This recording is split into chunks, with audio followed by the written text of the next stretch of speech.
I'm Todd, and I've been with Mr. Handyman for 6 months, although I've been in the handyman industry for about 15 years.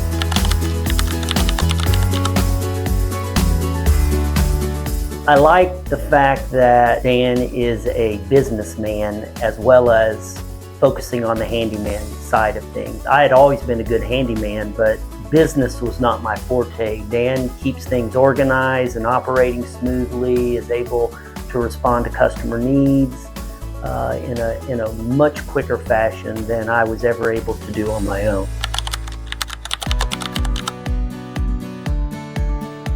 Probably two different things. One thing is I love to do a renovation that just changes the whole look and feel and atmosphere of someone's home, that to see the smile on their face and to know how pleased they are with that. The other side of things is when I get into a job where something has gone wrong in the house, a water leak or something of that nature, and we're able to get that taken care of and stopped before further damage is done.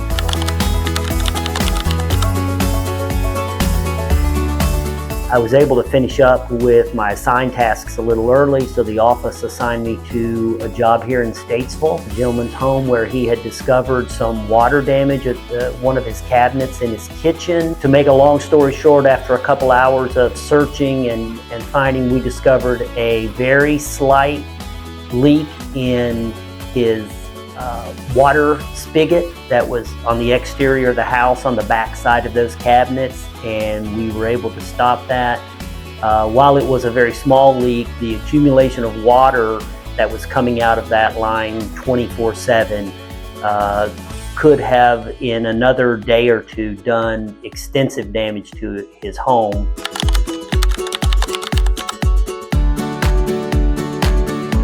We do see a good amount of wood rot on the exterior of homes, especially along doorways, at the base of doorways, exterior doors. If I could give people advice, it would be keep up with the caulking and painting on those areas, because while that seems minor, it's much more than superficial and cosmetic. It actually is protecting that wood and keeping the elements from getting in there and doing damage that then has to be torn out and replaced and becomes much more expensive.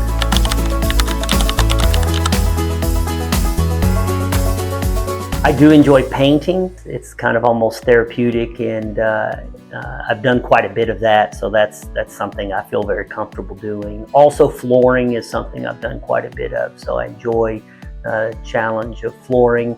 Also, troubleshooting electrical issues is kind of challenging at times, and figuring out exactly what's going on, why something's not working.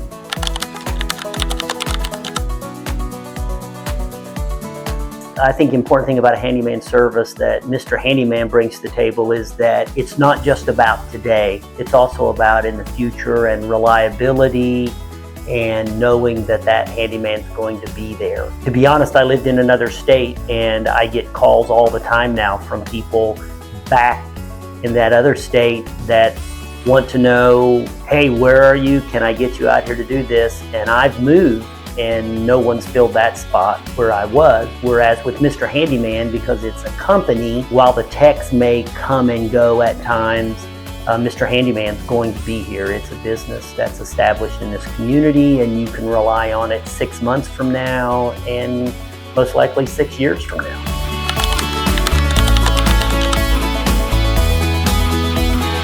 I live in Mooresville. A funny story, I was leaving my subdivision just this week, and I was pulling up to a stop sign and saw a handyman van go across in front of me. And I thought, who in the world's in my neighborhood this morning? So I started following him, but then after a couple of turns gave up and just went on my way. It turned out to be Eli, a fellow tech who was coming into my neighborhood. So that was kind of neat to see. Also found out somebody worked a job this week in my neighborhood as well. One of the other techs, that they had seen my van in my driveway, and that's how they called Mr. Handyman to do the work on their job. But I enjoy being in the Greater Lake Norman area, and it's nice when I'm fairly close to home doing things to know that these are my neighbors that I'm working for.